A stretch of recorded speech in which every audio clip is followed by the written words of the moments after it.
Setup দুইটা না, আপনি ব্যালেন্সটা একভাবে রেখে সাউন্ডটা ঠিক করেন। কই সাউন্ড কই হচ্ছে আপনার ব্যালেন্সটা ঠিক আছে, আপনি আপনার প্রাণপণ দিয়ে চেষ্টা করছেন, হয়তো বা কোথাও একটা মিসিং হচ্ছে। যেটা যেইভাবে আছে এখন খুব ভালো আছে, আমার আর বেশিও চাই না কমও চাই না। দয়া করে আপনি নাড়াচাড়াটা বন্ধ রাখেন আর এইখানে একটু দয়া করে রাখেন, ঠিক আছে? আপনার সেটআপ যেভাবে যে আছে, আর এই একটা মেইন ভোকাল আপনি ব্যবহার করবেন আজকে রাতের জন্য। শুধু দাদা ভাই যখন দাঁড়াবে এটা খুলে ওনাকে দিয়ে দিবেন, আবার আমি দাঁড়ালে আমাকে দিয়ে দিবেন, এইটুকু আপনার কাজ। ধন্যবাদ। এটা কি সব বন্ধ? কই থেকে আদেশ আসলেন, দুটি পালা তুফান শাহ বাবা রাহমাতুল্লাহ আলাইহির দরবার থেকে আমাদেরকে বন্টন করলেন। একটি হচ্ছে গুরু, আরেকটি হচ্ছে শিষ্য। এই গুরু শিষ্যের পালায় আমাকে শিষ্যের পক্ষে বলতে বলা হয়েছে, আমার এই জীবনে আমি জানি কি, আমি শিখেছি কি, আমি গাইব কি, আর আমি বলবই বা কি। আপনাদের চরণের নিচে হাজার ধূলিকণার মধ্যে একটি ধূলিকণার সমতুল্য আমি মাতাল দেওয়ান বাবলি সরকার না। আপনারা ভালোবাসেন, ভালোবেসে আপনাদের চরণ কাছে আমাকে ঠাঁই দিয়েছেন, এটা এ জন্মের মতো আমার অনেক বড় পাওয়া। কারণ এই দুনিয়ায় কেউ কাউকে মনে রাখে না, কেউ শোনে না কারো কথা, যার যার মতই মত, কারো প্রতি নাই আজকাল কারো মহা মহব্বতের বাজার বড় মন্দ হয়ে গেছে। সেই জায়গায় এই দুনিয়ায় এসে আসার বসার এত ভালোবাসা আপনাদের কাছ থেকে পেয়েছি। বলি আল্লাহর গুণগান গেয়ে, প্রিয় মুর্শিদের গুণগান গেয়ে আপনাদের এই চরণ কাছে যেন মৃত্যুর একদিন পর্যন্ত আমার ঠাঁই হয়। আল্লাহর কাছে এই কথাই বলি। আমি জানি, আমি পালা গানে প্রবেশ করার আগে বলছি যে আমার মধ্যে অনেক ভুল বেয়াদবি আছে। আল্লাহর হস্তে নিজ গুণে সন্তান মনে করে, কারো ছোট বোন মনে করে, বড় বোন মনে করে ক্ষমা সুন্দর দৃষ্টিতে দেখবে। শিষ্য গুরু, গুরু শিষ্য।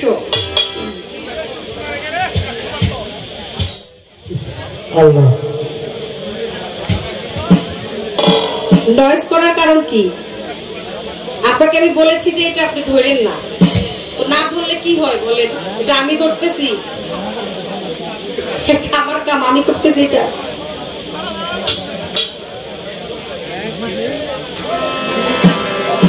এই 18,000 মাকলুকাতের শ্রেষ্ঠত্ব নিয়ে এসে মানব কুলে নাম ধরলাম মানুষ। বাংলার প্রখ্যাত একজন কবি বলেছে যে হাত পা নিয়ে জন্ম নিয়ে,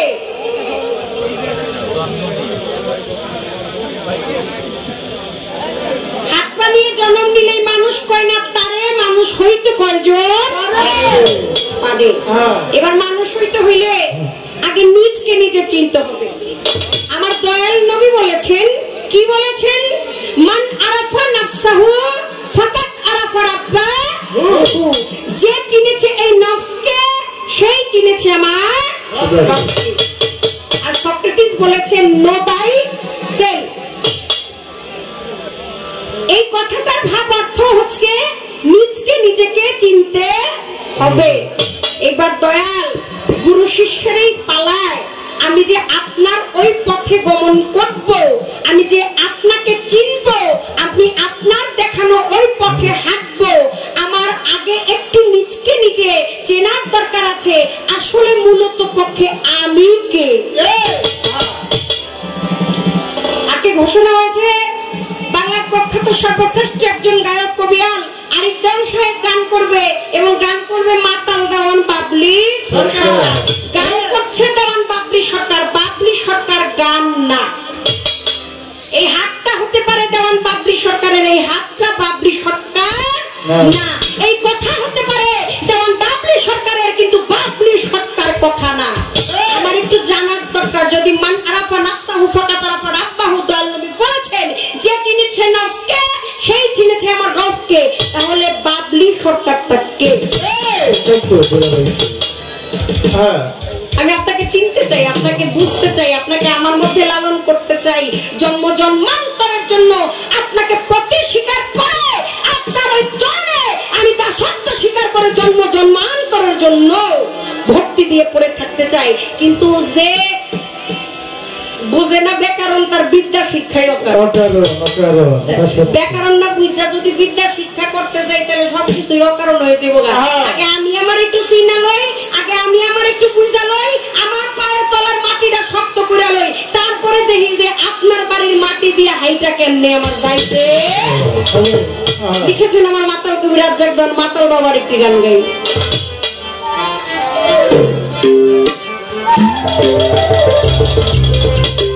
গান কি তুমি এসে গাইতে দিবা না? দিবা না? কি হয় হারমোনিয়ামের সাউন্ড?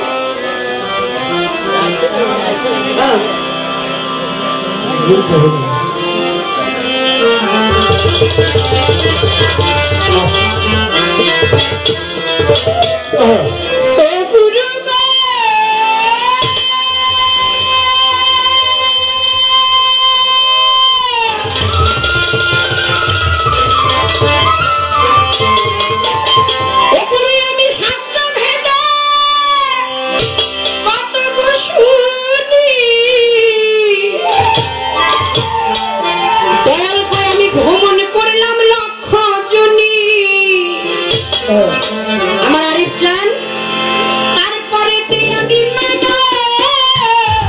জন্ম পাই ও গুরু গো,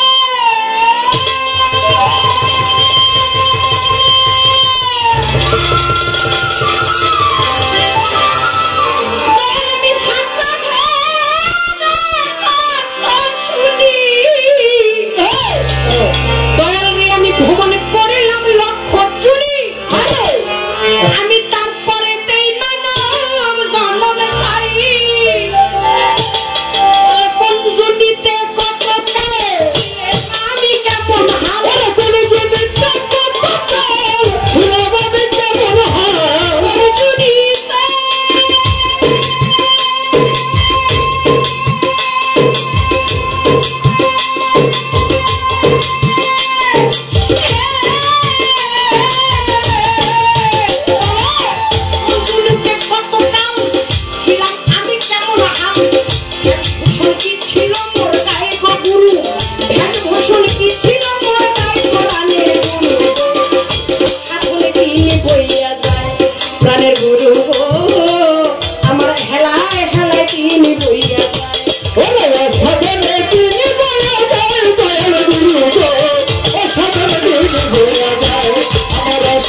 বাসি সোনার চান কত হার পাত্র সোনার চান গাওয়া মা বাউল সাপা বলে বাসি সোনার চান কত হার পাত্র সোনার চান গাওয়া মা বাউল সাপা বলে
শুনছেন ভক্ত আসে কাল ওরে গুরু আর শিষ্যে আজকে চলছে পাল্লা গান যেভাবে তে বসে শুনছেন ভক্ত আসে কাল আজ এমনি করে সুন্দর ভাবে থাকিলে নীরব উভয় শিল্পীর ভাবতত্ত্ব প্রেম বলা হবে ওরে আর যদি মাঝে মাঝে কথা বলা হয় পাল্লা চলাকালীন সময় যদি ওঠা বসা হয় ওঠা বসা যাওয়া আসার মাঝে মজা নাহি রয় ওরে মাঝে মধ্যে হাত তুলিয়া চাইলে একবার দোয়া পূর্ণভাবে হবে বাউল সার নামের গান গাওয়া ওরে মাঝে মধ্যে হাত তুলিয়া চাইলে একবার দোয়া ওরে সুন্দরভাবে হবে তুফান সে নামের গান গাওয়া আমার যেইভাবে তে দিল পাল্লা পাল্লাম না আমি আজকে ধীরে রাসভাবে করবো বর্ণনা ওরে যাক যাক আর বেশি বইলা কোনো পাল্লার মূল বিষয় বস্তুর মধ্যে প্রবেশ করতে চাই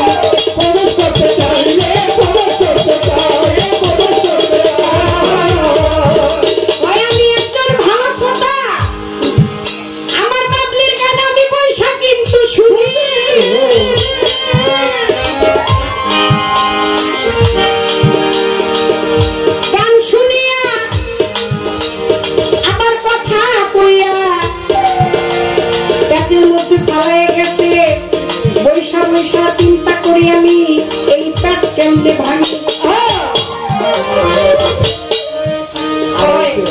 খাজা বাবার স্মরণে আছি হক ভাকা হইয়া সালাম ভক্তি গেছেন গো বাবলি গেছেন গো রাখি একজন স্ত্রীলিঙ্গ দুলিঙ্গ নারী পুরুষের ক্ষেত্রে হয় দুনিয়ার মাঝারে স্ত্রী রূপে আসছেন আমি দেখিলাম বিষয় আপনি স্ত্রীলিঙ্গ হইয়া নারী কুলে আসিলেন এইভাবে কিভাবে হতভাগা কইলেন কথা বলবেন সবার সাথে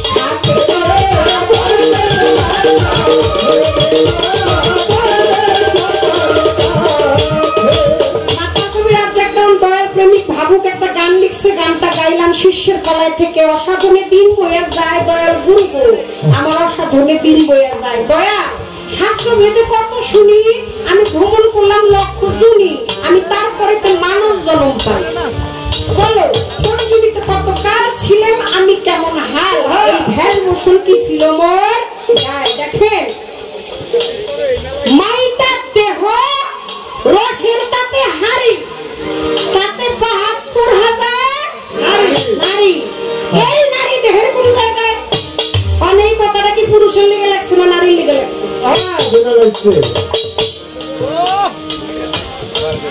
হ্যাঁ নারী লেগে লাগছে পুরুষরা বাদ যাইব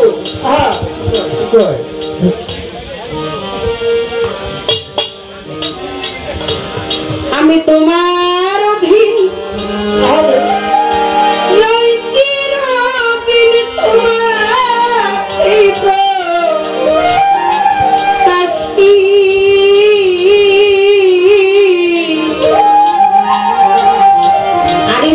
তোমার বাবলি কিসে দোষী হে বন্ধু, তোমার বাবলি কিসে দোষী। বান্ধব তুমি বলো ভক্তই আমার মাতা পিতা রে, ভক্তই আমার গুরু, এই ভক্তই আমার নাম রেখেছে, তাই তুমি যদি বলে থাকো ভক্তই তোমার মাতা, তাহলে আমি এখানে স্ত্রী। তুমি আবার বানাইছো ভক্তই তোমার পিতা, তাহলে এনে আমি পুরুষ। তুমি আমার যেই রঙে রেখেছো, যেই পথে রেখেছো, যেই ঢঙ্গে নাচাইতেছো, আমি সেই ঢঙ্গেই নাচতেছি। আমি কিসে দোষী? তুমি আমি আছো, আমি আসিয়াছি। আরিফ চান রে, আবার যেতে বললে তৈরি আছি, তুমি আমি আসিয়াছি। বান্ধব আবার যেতে বললে তৈরি আছি, তুমি না চাইতেছো নাচিতেছি বসে বললে বসি।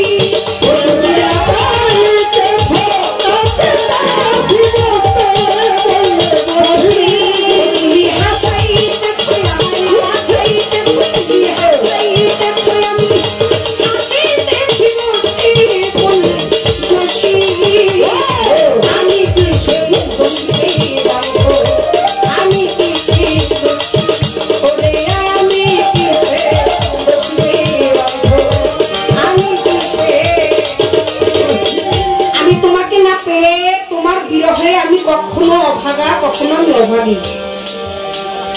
তুমি বিনা আমার কোনো পূর্ণতা নাই। আমি তোমাকে চিনতে চাই, তোমাকে জানতে চাই। কালিমা তাইয়্যিব লা ইলাহা ইল্লাল্লাহ মুহাম্মাদুর রাসূলুল্লাহ, এই কালিমা বাংলায় লিখেন লা ইলাহা ইল্লাল্লাহ মুহাম্মাদুর রাসূলুল্লাহ। আল্লাহ পুরে গেছে গা, বাংলায় লিখতে গেলে বাংলা লিখতে হয় বাম দিক থেকে। আল্লাহ পুরে গেছে গা বামে, আর রাসূল চলে আসছে ডানে। আবার যদি আরবিতে লেখেন তাহলে লেখা শুরু করতে হবে ডাইন দিক থেকে। এনে হলো লা ইলাহা ইল্লাল্লাহ মুহাম্মাদুর রাসূলুল্লাহ, এনে আবার আল্লাহ পুরে গেছে গা ডাইনে, আর রাসূল পুরে গেছে বামে। আশিক আর মাসুকের খেলা। কখনো কেউ ডাকছে, কেউ পাইতে চাইছে। আশিক সে যে ডাকে, মাসুক সে। একজন হচ্ছে আকাঙ্ক্ষাকারী, আর একজন হচ্ছে পূর্ণকারী। আমি আর তুমি, তুমি আর আমি, মাঝখান থেকে যদি আর উঠে যায় তাহলে তুমি আমি, আমি তুমি, তুমি আমি, আমি। আমার দোষ কি? তুমি যখন আমার পুরুষ বানিয়ে খুশি থাকো তখন আমি পুরুষ থাকি, যখন তুমি আমাকে নারী বানিয়ে খুশি থাকো তখন আমিও খুশি থাকি। কারণ আমার চলার শক্তি নাই, বলার শক্তি নাই, ধরার শক্তি নাই, যদি তুমি আমার মধ্যে বিরাজমান না হয়ে আমাকে তুমি না চালাও। শোনো, তুমি হাকিম হইয়া হুকুম করো, পুলিশ হইয়া মারো, হাকিম হইয়া প্রশ্ন করো, ওঠা হইয়া হাকিম হইয়া হুকুম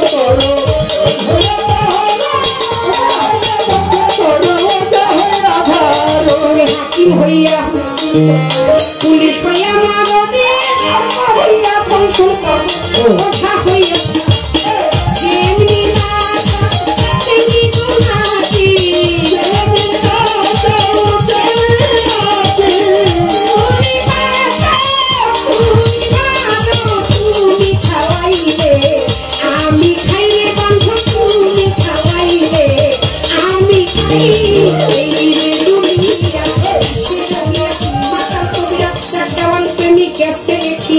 এই গানের থেকে কিছু কথা জানবার বাসনা, গান সুন্দর করে মীমাংসা দেবেন গুরু এখনা। এই গানের থেকে যেখান থেকে যতটুকু মনে চায়, এই গানের থেকে যেখান থেকে যতটুকু মনে চায়, সুন্দর করে বুঝাইবে দয়াল কারাইয়া সভায়। আমার একটা কথা জানিতে মনে বাসনা, আমি একটা কথা জানিতে মনে বাসনা, গান সুন্দর করে দাঁড়াইয়া বুঝাইবেন এখনা।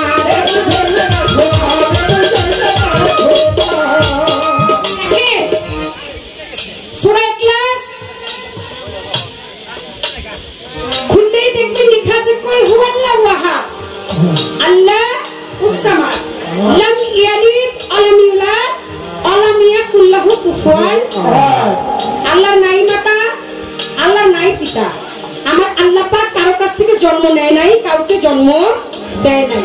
আমার আল্লাহ পাক এক এবং অদ্বিতীয়, তিনি লা শারিকা, তার কোনো শরীক বা কোনো সমাপক্ষ নাই। আমার আল্লাহ পাক কারো মুখাপেক্ষী নয়, বরং সমস্ত সৃষ্টিকুল আমার আল্লাহর মুখাপেক্ষী। আল্লাহ যদি একই হয়, অদ্বিতীয়ই হয়, পবিত্র কোরআন এবং সূরা ইখলাস তার প্রমাণ দিয়েছেন তিনি লা শারিকা, তিনি এক এবং অদ্বিতীয়, কিন্তু তারপরেও মুরিদ হইতে হয়। যেখানে প্রমাণ দিয়ে গেছেন, যেখানে বলে গিয়েছেন যে লা শারিকা, তিনি এক এবং অদ্বিতীয়। আল্লাহ কারো কাছ থেকে জন্ম নেয় নাই, কাউকে জন্ম দেয় নাই। যদি জন্ম না নিয়ে থাকে তাহলে আল্লাহর মা নাই, বাপ নাই, ঘর নাই, বাড়ি নাই, বংশ তো নাই। বাপ মা না থাকলে আর বংশ আসে কোত্থেকে? পিতার সূত্রপাত ধরেই তো ক্রমান্বয়ে বংশ চলে যায়। কারণ বাবা আসে দাদার থেকে, দাদা আসে বড় বাবার থেকে, বড় বাবার আসে তার বাবার থেকে, তার বাবা আসে আবার তার বাবার থেকে। যেহেতু আল্লাহ জন্ম নেয় নাই, তাহলে আল্লাহর কোনো মাতা পিতা নাই। আবার আল্লাহ পাক কাউকে জন্ম দেয় নাই, সেজন্য আমার আল্লাহ পাকও কারো মাতা পিতা না। কিন্তু তারপরেও মুরিদ হইতে হবে। এইখানে একটা প্রশ্ন আমার একটু জানার দরকার। দয়াল বলেন, হাসান বস্তিরা বেয়া বস্তি, হাসানারা বেয়া বস্তি বন্ধু ছিল বটে। সকালবেলা হাসান বস্তি খেলে ওই না মাঠে, রাবেয়ার দিকে সে দেখে তাকাইয়া, কিছু পাখি নিয়া রাবেয়া বস্তি যায় রে হাতিয়া। পাখির সাথে রাবেয়া বস্তি খেলিতেছিল, হাসানকে দেখিয়া পাখি ভয় পাইতেছিল। ওর উড়িয়া যায় চলিয়া যে যার ওই না ডালে, খিলখিলাইয়া হাসে বস্তি, খিলখিলাইয়া হাসে। হাসান বলে, ওরে বন্ধু তোমারে জানাই, পাখি ভয় পায় তুমি হাসো কেন, তোমার কাছে জানতে চাই। রাবেয়া কয়, ওরে হাসান কাছে আসো ভাই, মনের দুইটা কথা তোমার কাছে বলতে চাই। সকালবেলা কি দিয়া নাস্তা খাইছো ভাই? হাসান বলে, পাখির মাংস তোমারে জানাই, জবাই কইরা খাইছো তোমায় যায় রে ভয় পাইয়া। এই জন্যতে গেছে পাখি গেছে উড়িয়া, আসো এইবার তুমি আমি দুইজনেতে খেলি, খেলা ভালোবাসায় তুই দিব হাতে তালি। টিলস টিলস পলা পলি আমি খেলতে চাই। রাবেয়া কয়, এই খেলাতে কোনো আপত্তি নাই। হাসান বলে, ওরে বন্ধু পলাবো আগে আমি, বাই করবা রাবেয়া বস্তি তোমার কাছেই বলি। হাসান এইবার পলাইলো চোখ বন্ধ করে, লইল হাসান বস্তি, রাবেয়া বস্তি রইল ধ্যান করে। হাসান গেছে পলাইয়া, রাবেয়া চোখ বন্ধ রইছে দেখতে, একটু তাকাইয়া দ্বন্দ্ব, চোখ বন্ধ কইরা ডাকে বলিয়া, শোনো শোনো হাসান তোমায় দেখছি তাকাইয়া, চৌথা আসমানের উপরে তুমি গেছো পলাইয়া। আসো বন্ধু খেলা শেষ যাই তোমায় জানাইয়া। হাসান খিলখি কইরা হাসে, ওরে বন্ধু ভাই কেমন কইরা মুহূর্তের মধ্যে বাইর করলা তাই। এবার রাবেয়া কয়, রে আমি যাব পালাইয়া, তুই যা বাহির করবা হাসান লইবা না তাকাইয়া। রাবেয়া বস্তি পালাইলো, হাসান বস্তি খোঁজে, কোথাও পাইলো না তাকে দুনিয়ার মাঝারে। বেহেশত সপ্তম আসমান পাতাল পুরীতে, আল্লাহর বেহেশত দোজখ সব জায়গাতে লইল খুঁজিয়ে। পাতাল পুরী বেহেশত দোজখ মাটিতে ভাই, সব জায়গাতে খুঁজলো রাবেয়া, কোনো জায়গায় নাই। শুনো শুনো ও রাবেয়া তোমায় বলতেছি, হাইরা গেছি প্রাণের বন্ধু মনে ভাবতেছি। আসো আসো প্রাণের বন্ধু, আসো আসো প্রাণের বন্ধু, কাছে আসো তাই, দেখা তোমায় দুই নয়নে কাতির কান জোড়াই। রাবেয়া বস্তি হাসান বস্তি দুজন খুব ভালো বন্ধু ছিল। মানে পাখি দিয়া পাখিলা হাসান বস্তি খেলে, কিন্তু রাবেয়া বস্তি খেলে, আর রাবেয়া বস্তি ওই পাখিগুলো হাসানের দিকে ভয় পায়, কারণ সকালবেলায় পাখির মাংস দিয়ে নাস্তা খেয়ে আসছে। একবার ঠিক আছে, যেহেতু তোরা ভয় পাও, ওর সাথে খেলার দরকার নেই, তুমি আর আমি খেলি। ছোটবেলা দেখবেন বাচ্চারা পলাপুলি খেলাটা খুব বেশি পছন্দ করে। আমার ব্যক্তিগত জীবনে আমি একজনের জন্য, আমার কুঞ্জল কায়নাত দেওয়ার মধুমালা, আমি সেদিনই মাতৃত্বের স্বাদ এই নারী কুলে আসার বসার আমার গ্রহণযোগ্যতা পেয়েছে, যেদিন কুঞ্জল কায়নাত দেওয়ার মধুমালা আমার কোন জুড়ে আসে।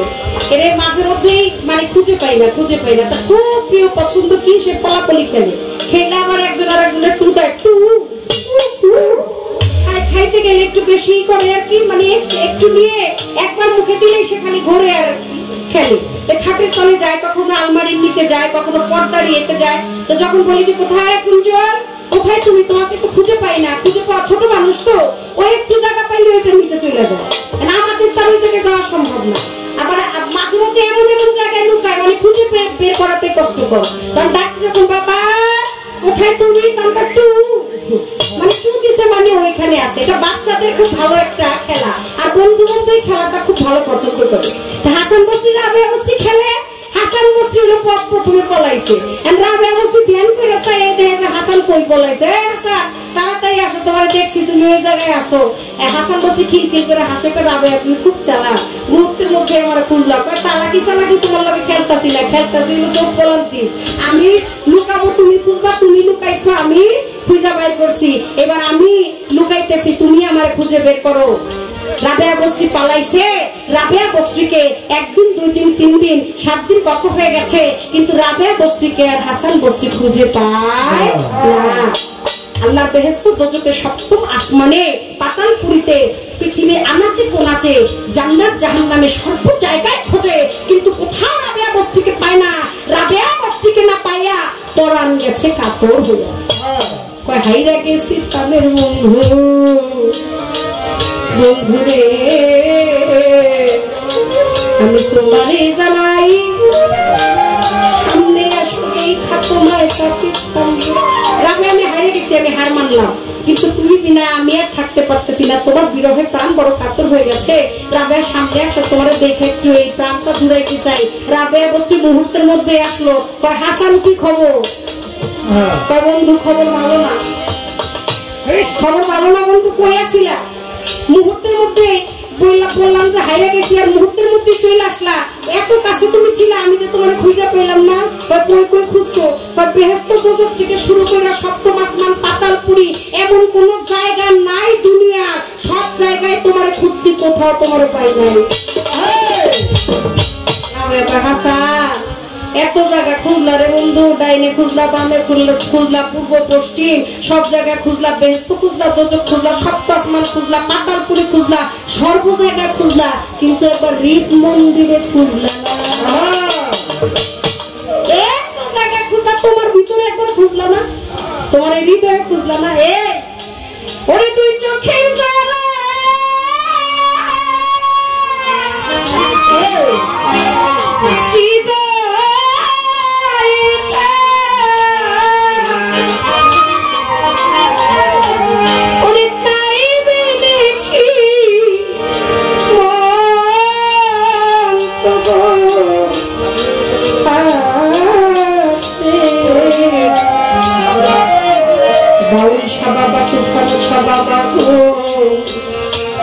প্রাণের প্রাণ কাছকে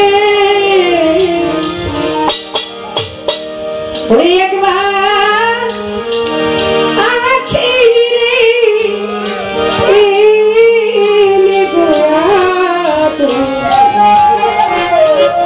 প্রাণের প্রাণ কাছে। হাসান তুই চোখের জ্বালার প্রাণেরই টান, তাই কি মন্ত্র আছে প্রাণের প্রাণ কাছে? এত দূরে দূরে খুঁজলাম বন্ধু, নিজের হৃদয়ের মধ্যে খুঁজলাম না। আমি কোন জায়গায় পলাই নাই, তোমার হৃদয়ের মধ্যেই পলাই আছি। তাদের ঠিক মাঝারে রাখিব, ছেড়ে দেব না, ঠিক মাঝারে রাখিব, ছেড়ে দেব না। আমি ছেড়ে দিলে তুফান সাথে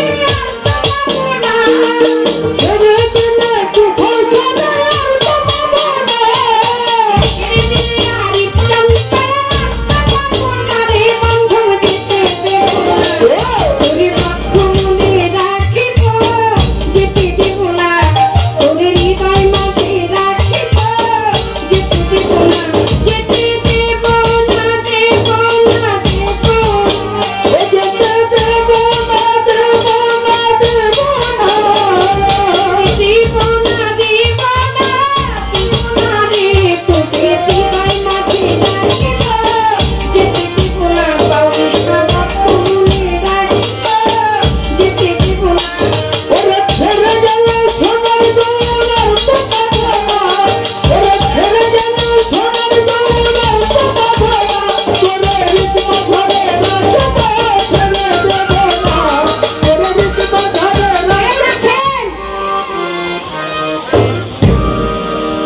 পলাই নাই, তোমার হৃদয়ের মধ্যে পলাইছিলাম, নিজের মধ্যে থুয়া সব জায়গায় খুঁজছই লেগে আমার পাও নাই।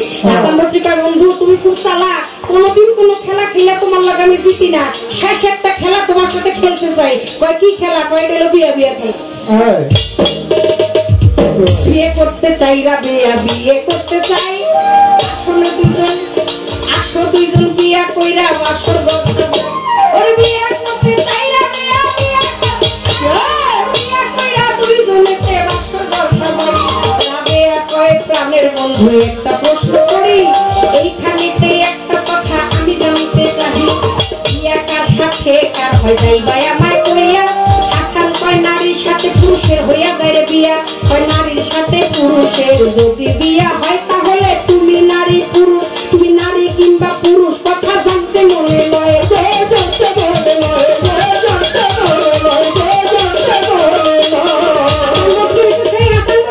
জীবন দশায় আমার দয়াল নবীর জুঠা পানি খাওয়ার মতো সৌভাগ্য হয়েছিল। হাসান বস্রির মা আমার দয়াল নবীর বাড়িতে দাসীর কাজ করতেন। আমার দয়াল নবী একদিন ক্লান্ত হয়ে বাড়িতে ফিরছে, আয়েশা মায়ের কাছে এক গ্লাস পানি চাইলেন, মা আমাকে এক গ্লাস পানি দেন। আমার দয়াল নবীকে এক গ্লাস পানি দিলেন। আমার রাসূল আকরাম সাল্লাল্লাহু আলাইহি ওয়াসাল্লাম তিনি ওই গ্লাসে পানিটা খাইলেন, কিন্তু পুরোটা পানি খাইলেন না, পানি খেয়ে কিছুটা পানি তিনি রেখে দিলেন। হাসান বস্রি বাহিরে খেলা করতেছিল, সেও ক্লান্ত হয়ে বাড়িতে আসছে। আয়েশা মায় দেখে আশেপাশে নাই, তা সেও পানি পিপাসার্থ ছিল, দেখে যে টেবিলের উপরে একটা গ্লাস রাখা, তার মধ্যে পানি। ছোট বাচ্চা মানুষ পানিটা পাইছে, গ্লাসও রেডি পাইছে, ডক ডক করে দিলে খাবো। মা আয়েশা দেখে তাড়াতাড়ি মাই শুরু করছে, এই করলি কি তুই? তো কি কাজ করলি? আমার দয়াল নবীর পানি খেয়ে ফেললি। আমার নবী গ্লাসে পানি খাইছে, পানি খেয়ে রাখছে, তুই খেয়ে ফেললি। আমার নবী আসলেন দৌড়ে, মা আপনি কেন হাসানকে মারতেছেন? ওর অপরাধ কি? ও এত চিৎকার করে কাঁদতেছে, ওরে আর মাইরেন না। রাসূল আকরাম সাল্লাল্লাহু আলাইহি ওয়াসাল্লামকে বললেন, নবী আপনি জানেন না ও কত বড় অপরাধ করেছে, ও আপনার আপনি যে গ্লাসে পানি খেয়ে পানি রেখেছিলেন ও সেই পানি খেয়ে ফেলছে।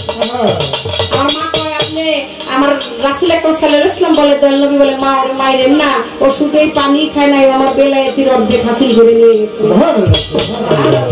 ওরে মাইরেন না, আমার জুঠা পানি খায় নাই, আমার বেলায়েতিও হাসিল করে নিয়ে গেছে। সে হচ্ছে হাসান বস্রি। তারে জিগায় রাবেয়া বস্রি আপনি পুরুষ নাকি নারী? হাসান বস্রি কয় জবাব এখন দিব না, 7 দিন সময় চাই, 7 দিন পরে তোমার দিব। 7 দিন পরে পাগল নিয়ে এসে হাসান বস্রি রাবেয়া বস্রির বাড়িতে কয়, এই রাবেয়া তোমার লাগে না হাসান বস্রি বিয়ে হইব? হ্যাঁ তো মরে গেছে না। রাবেয়া বস্রি তো পাগলে কয় কি? কয় আরে আমি পাগল দেখ, কত পাগল না, বিশ্বাস না হলে তো উড়ে হাসানের বাড়িতে যাও, যাইয়া দেখো গা ওই পালকির মধ্যে, ওই 4 বেহারার পালকির মধ্যে সুন্দর করে সাজায় তুইছে, কিছুক্ষণ পরেই মাটি মঞ্জিলের জন্য নিয়ে যাবে। দৌড়াইয়া রাবেয়া বাড়িতে গেল, যাইয়া দেখে উঠানের মধ্যে হাসান শুইয়া রইল, গ্রামবাসী রইছে দাঁড়াইয়া, কিতে যায় রাবেয়া কথা জিগাইবার লাগিয়া। গ্রামবাসীরা বলে রাবেয়া তোমার কাছে বলি, মরে গেছে হাসান বস্রি, শোনো তার কাহিনী। রাবেয়া কয় এই কথা আমি বিশ্বাস করি না, আমার প্রশ্ন ছিল জবাব তাই আমি তাই যে এখন হাসান মরে গেছে এই কথাই আমি বিশ্বাস করি না, আমার প্রশ্ন ছিল জবাব আমি চাই রে এখন। কয় মরায় কথা বলে না রাবেয়া তোমার কাছে বলি। রাবেয়া কয় যদি মুখ থেকে কথা বাহির করতে পারি তাহলে কথা বলতে দিবেন কিনা আমি জানতে চাই। গ্রামবাসীরা বলে কথা বুঝিতে চাই, যদি মরায় কথা বলে আমাদের আপত্তি নাই।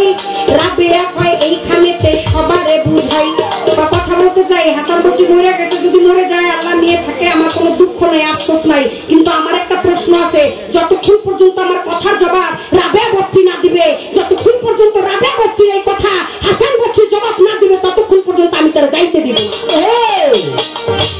যাইতে দিব না। গ্রামবাসীরা কয় আচ্ছা দেখি কি করে।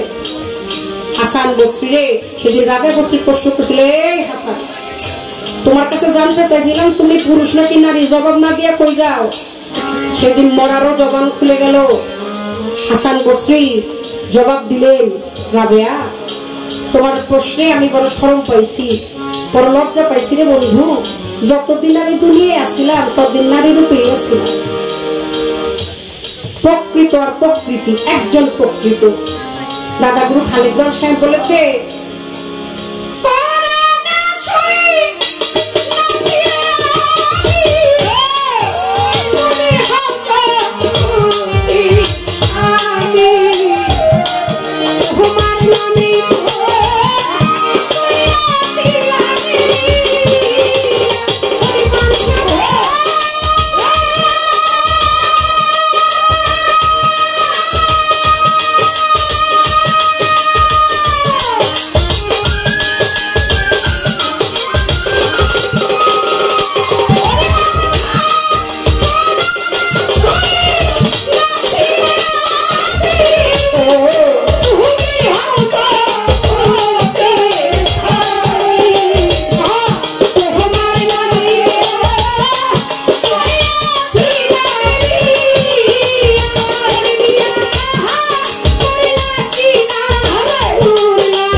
পবিত্র কোরআন সূরা ফাতিহা যাকে 30 পারা কোরআনের জননী বলা হয়, সর্বপ্রথম খুললেই দেখবেন লেখা আছে আলহামদুলিল্লাহি রাব্বিল আলামিন। সকল প্রশংসা কার? আল্লাহ।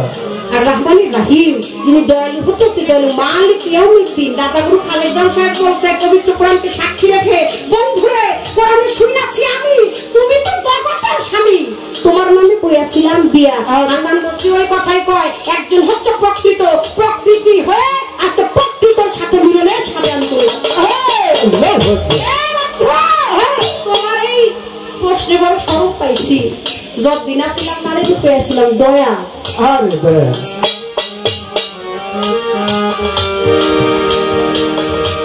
তোমার ওই বাসরে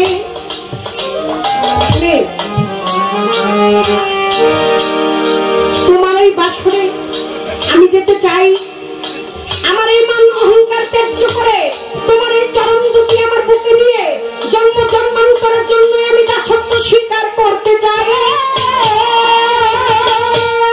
পাতার পুতায় মরিচ পিষতে হইলে একটু জোরে ঘষা দিতে হয়, একটু ইশারা জানাই। মরিচ যদি পিষতে হয় তাহলে একটা ফাটা আর একটা হলো ফুটা, এটা দিয়ে তারপরে শক্তি দিয়ে ইচ্ছা মতো ডলা দিবে। পাটায় পাটায় দিলে কি ডলা হইব? না না, আচ্ছা হইলো না, তাহলে ফুটা আর ফুটা হইব না, এইটা হইব না। ওটা যদিও বা আমার ব্যক্তিগত জীবনে সাংসারিক বিষয়গুলো আমি বুঝি কম, কিন্তু তারপরে ফুটাটা অনেক একটু লম্বা হয় না? ওইটার মধ্যে মরিচ দিল দেখবেন ডাইনে যাইবে একবার, বামে যাইবে একবার, ফিসা হইব না।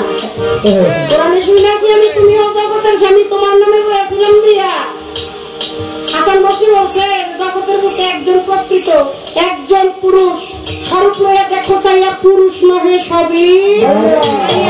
আমি তারে চিনি না, আমি তারে চিনি না, আমি চিনি না, আমি চিনি তোমারে, আমি চিনি তোমারে, আমি তোমার হাত ধরে সেই পর্যন্ত যাইতে চাই, কিন্তু তোমারে চিনার আগে কি তোমার আমি বুঝতে তোমার হাতে আমি হাত দিব। জন্ম জন্মান্তরের জন্য নাকের মধ্যে দড়ি একটা লইয়া ইচ্ছা মতো তোমারে ঘুরাইবা। সারা জীবনের লেগা যেটারে কালা রেখবা সাদা, সাদা রেখবা কালা, তুমি যা বলবা এক মুষ্ঠ গোবর দিয়ে আমার যদি বলো দেওয়ান বাপি সরকার এটাই তোমার জন্য স্বর্ণ, সেইটাই আমি ভক্তি ভরে মেনে নিব। আমি তো জানতে চাই দয়াল, এই যে গুরু শিষ্যের প্রেম মাখামাখি তোমার কাছে আমি যে বায়াত গ্রহণ করব, আমার আল্লাহ পাক বলেছেন লা শারিকা এবং অদ্বিতীয়, শরীক নাই, সমকক্ষ নাই, তারপর আমার মুরিদ হইতে হবে।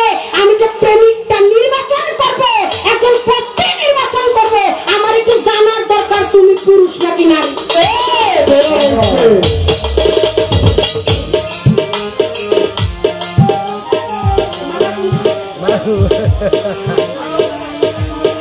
মালা রে দেহ দেখি পেছ লাগাইছে। পীড়িতের রশি বাঁধি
সুধী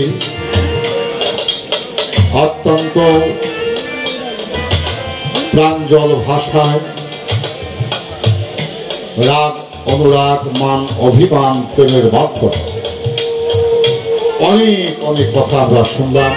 ধন্যবাদ বাবলি দেওয়ানকে। আপনারা যারা অধিক আগ্রহ নিয়ে ধৈর্য ধারণ করে বসে শুনলেন, আপনাদেরকে ধন্যবাদ জানাই। এবার মাতাল কবি রাজ্জাক গান সাহেবের একটি গান প্রশ্নবোধক আমি খুব সার সংক্ষেপে আলোচনা করব, যতটুকু না করলে না ততটুকু করব, বেশি কিছু বলার চেষ্টা করব।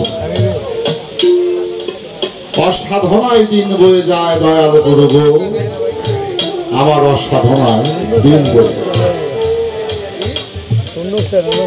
যিনি সাধন করেন তিনি হয় সাধক,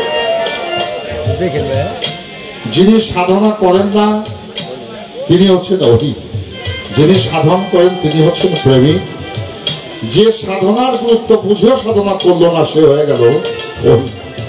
তাই অসাধনায় দিন বয়ে যায়, যে এই কথাটি বোঝে অবশ্যই অবশ্যই সেই ব্যক্তি সাধন কর্মটি সম্পাদন করে।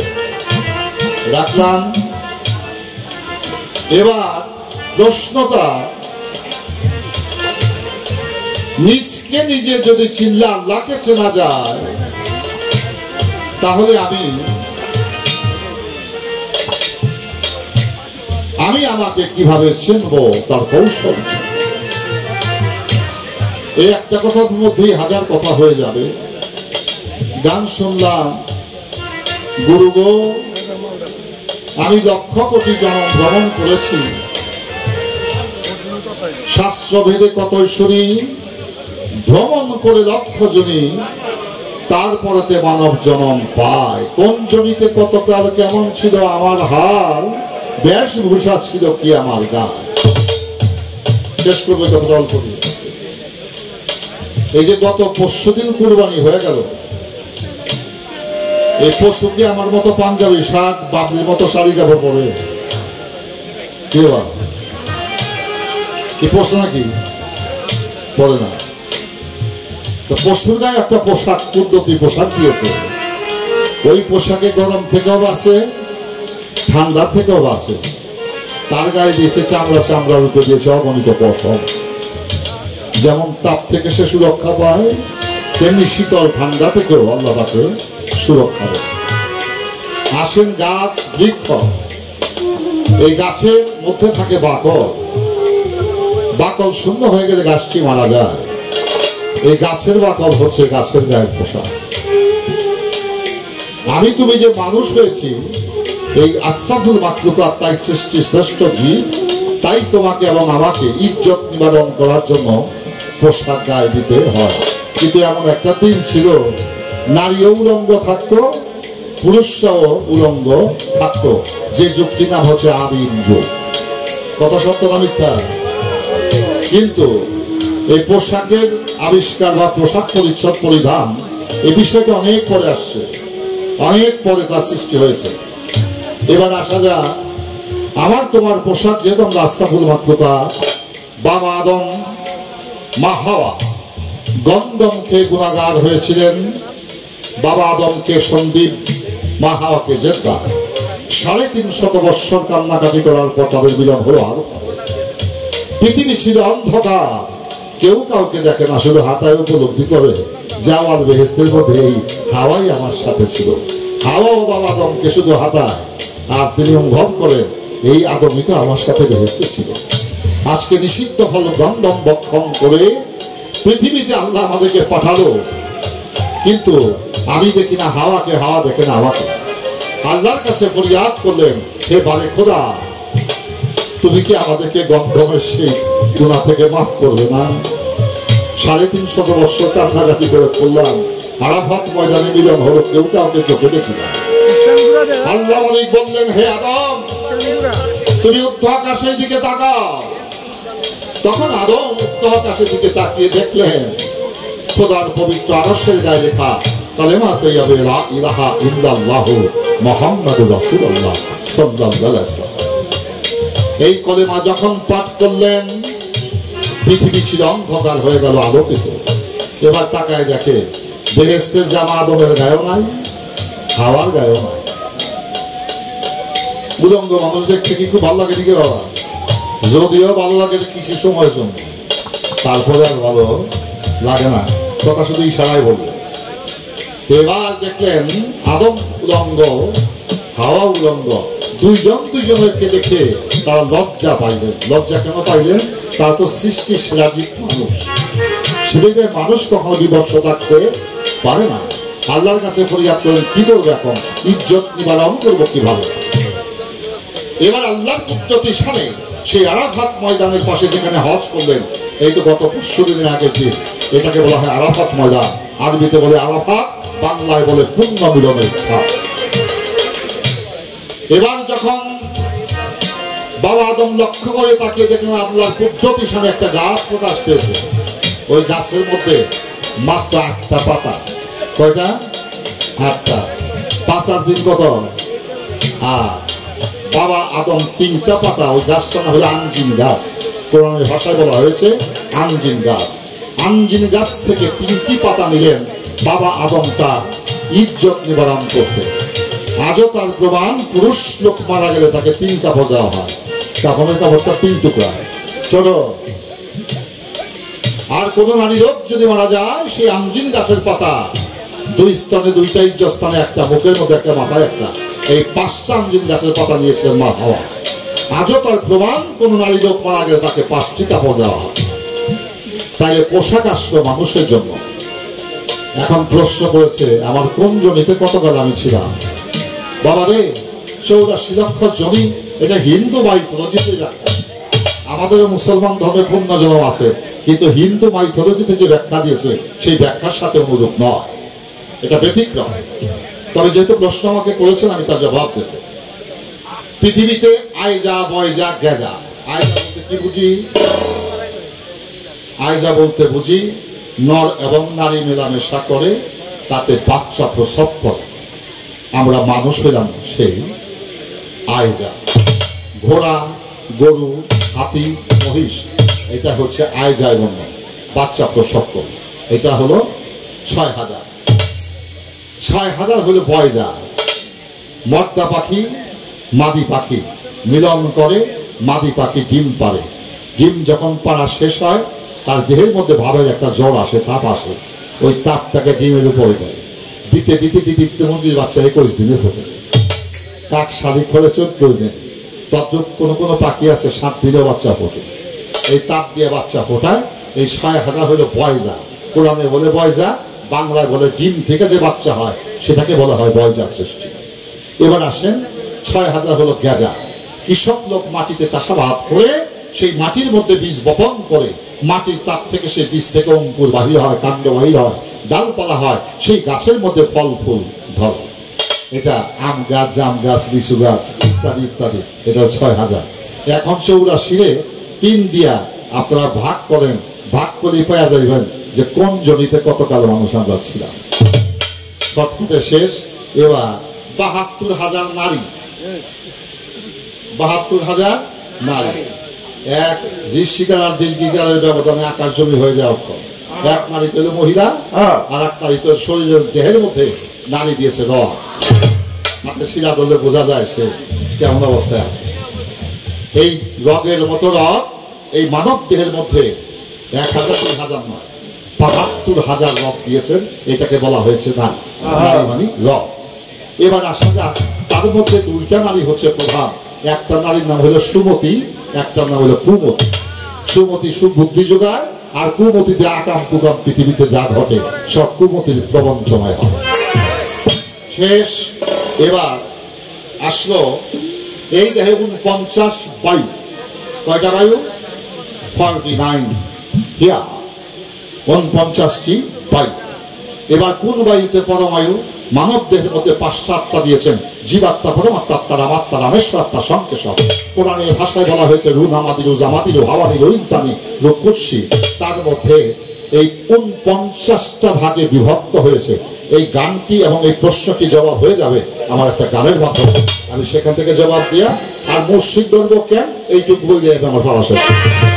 আজকে রাত্রি আমি যদি বিশ্রাম হয়ে আজিয়া পাই বাবা যাই না হলে আমার এত পরিশ্রম দরকার আছে আমার কোনো দরকার।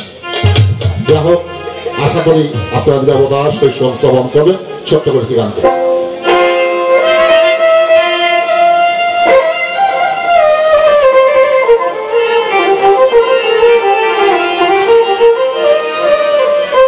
এই গানটি রচয়িতা সিলেটের সুনামগঞ্জ, বৃহত্তম সিলেট অঞ্চলের সুনামগঞ্জ ডিস্ট্রিক্টে ছাতক তার মালিক ছিল, নাম তার দূরবীন শাহ। সেই দূরবীন শাহ পাকিস্তান আমলের সে গ্রাজুয়েশন বিএ পাস একজন শিল্পী ছিলেন, আমাদের এই বাউল জগতের দিকপাল। সেই সাধকের প্রতি শ্রদ্ধা নিবেদন করে দূরবীন শাহ গানটা দিয়ে এই গানের পূর্ণাঙ্গ মীমাংসাটা আপনাদের কাছে উপস্থাপন করবো। আশা করি আপনারা শুনে শান্তি পাবেন।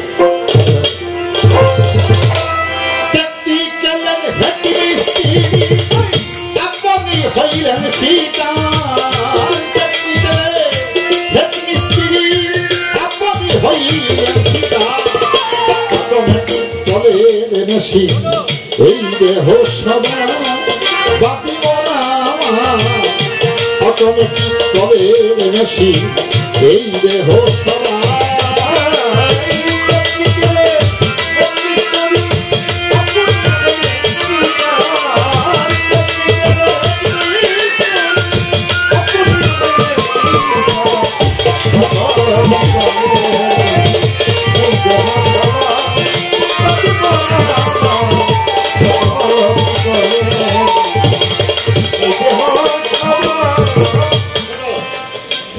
এই গানটা ইংরেজি এবং বাংলা ভাষা সংমিশ্রণে লেখা হয়েছে। আমাদের পেটের ভিতরে পানি আছে, কালীগঙ্গায় পানি আছে, আমাদের দেহের মধ্যে পানি আছে। এই কালীগঙ্গায় জোয়ার লাগে, দেহের মধ্যে জোয়ার লাগে। কালীগঙ্গায় ভাটা লাগে, দেহের মধ্যে ভাটা লাগে। আমার জোয়ার কেন্দ্রে প্রকাশ পায় যখন গাঙ্গে জোয়ার লাগে, ওখানেও পানি। আমার দেহের ভিতরে পানি। যখন জোয়ার লাগে তখন প্রস্রাবের বেগ বাইরে যায়। এটা জোয়ান কালে খবর না হইলেও বুড়া কালে কিছুটা খবর হয়। আমাদের মধ্যে কিছু গায়ক গায়িকা বাইরেছে, প্রত্যেকটা আসলে বাপি বাইরে যায়। তারও জোয়ান ওটা শেষ, দরজা জানালা ফাঁক হয়ে গেছে। গত সপ্তাহ নয়টা এই যে আসছি মঞ্চে বসছি, দাঁড়াইছি। যদি রাত দিনে 10টা বেলা 2টা পর্যন্ত গান করতে হয়, মসজিদের কিংবা আপনাদের দোয়া, আমার কাজ শেষ না হওয়া পর্যন্ত আমি বাইরে যাব না। তাহলে বোঝা যায় সেলফ ইজ কন্ট্রোল। আমার যে সেলফ, সেই সেলফগুলোকে যে কন্ট্রোল করতে পারে সেই এই জগতে প্রকৃত মানুষ হতে। কথা সত্য না মিথ্যা? এবার আসেন, বাবলির গান কতটুকু ভালো লাগছে? অনেকে প্রস্তাব করছে, প্রস্তাব ঠিকতে যায় না। আসলে বৈশাখী কি গানটা করছে? আসলে যদি 10 জন লোকে 20 জন লোকে প্রস্তাব করে, এই জায়গাটা কি অপবিত্র থাকবে না অপবিত্র হবে? তাই জেনে শুনে প্রস্তাব ধরছে, প্রস্তাব করে নাই, কথাটা পড়ে তারা সবুজ ধারণ করে বসে আছে। তাহলে বোঝা যায় নদী নালা সবই আছে, কিন্তু এটাকে কন্ট্রোল করার পাওয়ারও রঙকে দিয়ে দিচ্ছে। যে কন্ট্রোল করতে পারে সে হয় শুদ্ধ মানুষ, যে কন্ট্রোল করতে পারতো না সে হলো ব্যভিচারী মানুষ। সাধক তার গানে বলেন,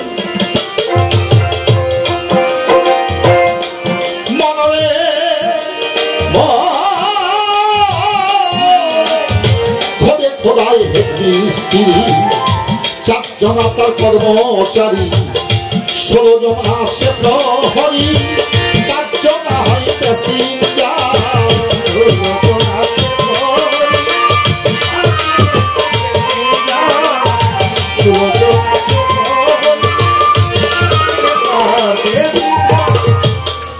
আর একটা কথা শেষ করব।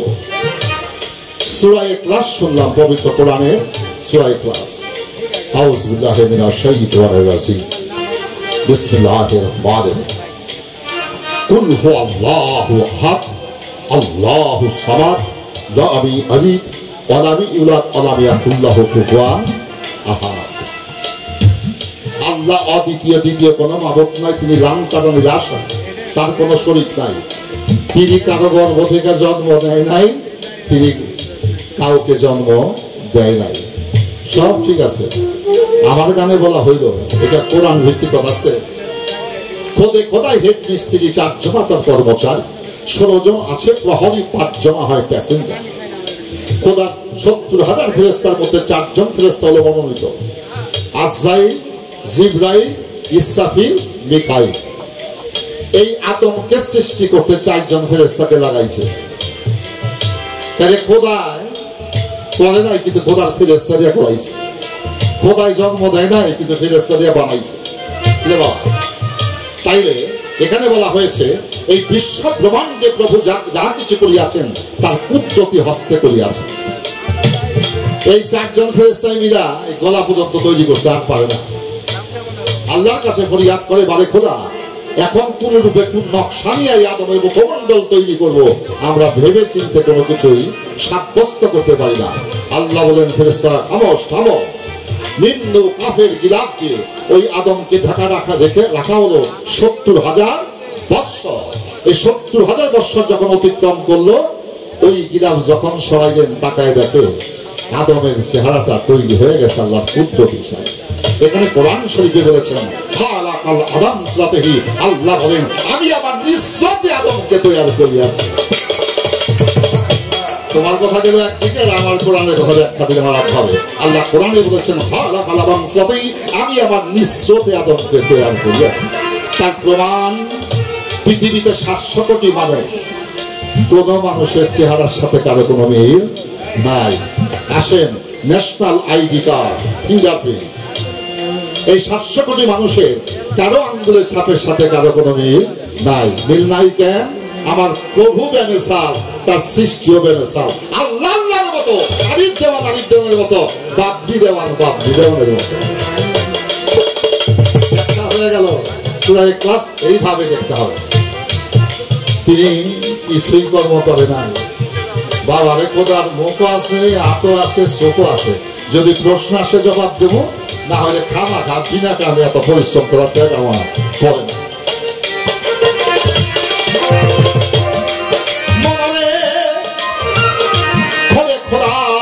মিস্ত্রি 4 জনা তার কর্মচারী, 16 জনা সে প্রহরী, 5 জনা হয় প্যাসেঞ্জার।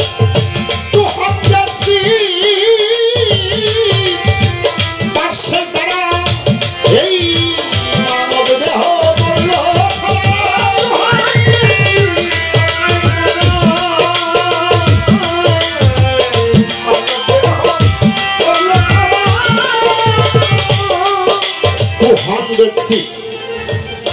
মানে 100 মানে 100, ইংরেজি বলে 100, বাংলায় বলে 100। এখানে 206 মানে 206টি হাত। এই মানব দেহের মধ্যে প্রত্যেকটি আদমের মধ্যে 206টি হাত আছে। 206 দ্বারা এই মানব দেহ করলো খারাপ। ওই যে 70,000 নারী, 72,000 নারী, এই নারীর কথা বলো। 206 দ্বারা আদম দেহ করলো খারাপ। 72,000 তারে জোড়া চতুর্ধারে ফিরিয়ে দেয়।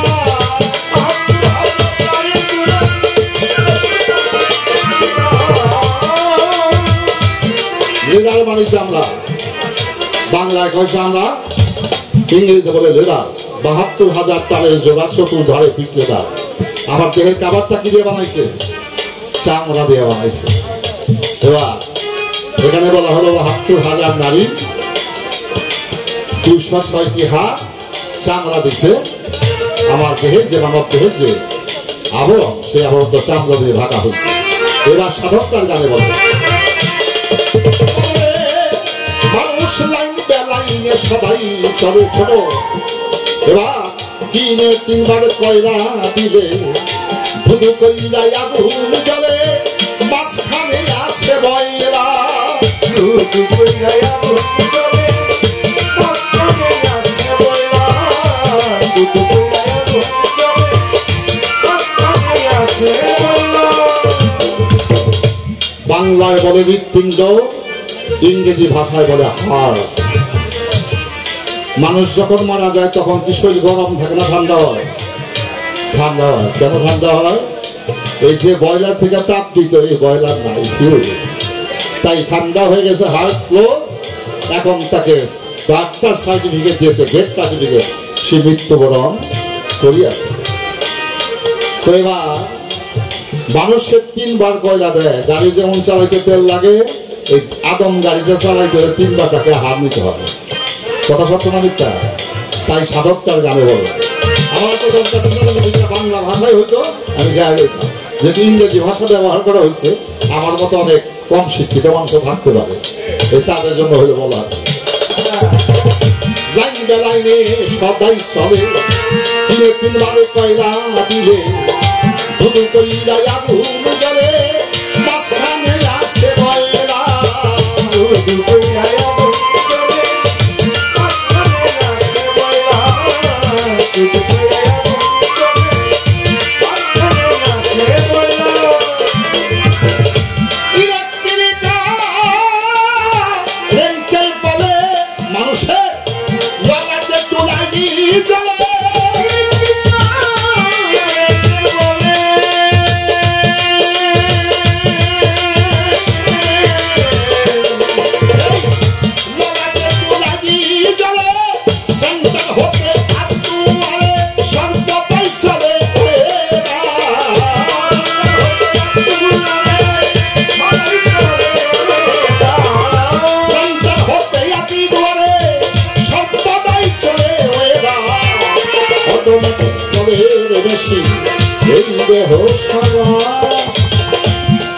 ইলেকট্রিক কারেন্টের বলে ললাটে তুলাই জ্বলে, মানুষ মহিলা গেলে চোখে দেখে, যেদিন কারেন্ট থাকে ততদিন সে চোখে দেখে, ওই কারেন্ট চইলা গেলে চোখ থাকে আর সে চোখে দেখে না। হাত থাকে ধরতে সে আর পারে না, পাও থাকে সে আর আগের মতো হাঁটতেও পারে না, নিথর দেহটা পড়ে থাকে। তাই সান্তার হতে এক দুয়ারে সর্বদাই চলে ওয়েদার, ওয়েদার শুনে বাতাস। মানুষ যে শ্বাস প্রশ্বাস গ্রহণ করে 12 আঙ্গুল ভিতরে 12 আঙ্গুল বাহিরে, এই ভিতরের দম বাইরে গিয়া যদি আর না আসে আরেক আর কোনোদিন গান গাইতে। সেন্টার হতে এক দুয়ারে সর্বদাই চলে ওয়েদার, অটোমেটিক কলের মেশিন এই দেহ সব মরে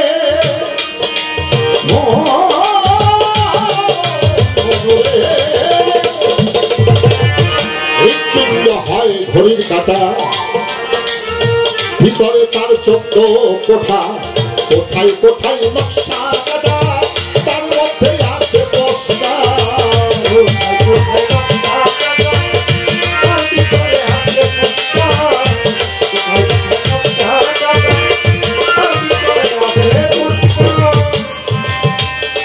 আমার হাতে এটা কি কানে যে শব্দ হয় কি টিক টিক টিক, এই আদমের দেহ করি আছে, এই বাম স্তনে আঙ্গুল নিচে কানটা লাগায় দেখে টিক টিক টিক। এই দেহের ভিতরে আল্লাহ ঘড়ি লাগাইছে, তাই আল্লাহ অটোমেটিক করে মেশিনে দেহটা তৈরি করছে। সাধকের গানে বলা হলো এত সহজ না বাউল গান, এত সহজ না বাউল গান। হাকিকত তার কনসেপ্ট বুঝতে হলে গবেষণা করতে হয়। গান লিখে গেছে সাধক, আমি সারা জীবন মুখস্থ করে গেলাম, এই মুখস্থ গান গাওয়া না গাওয়া না গাওয়া এক সময় যদি তার অর্থ আমি না করতে। হৃৎপিণ্ড হয় ঘড়ির কাঁটা, ভিতরে তার 14 কোঠা, কোঠায় কোঠায় নকশা কাটা,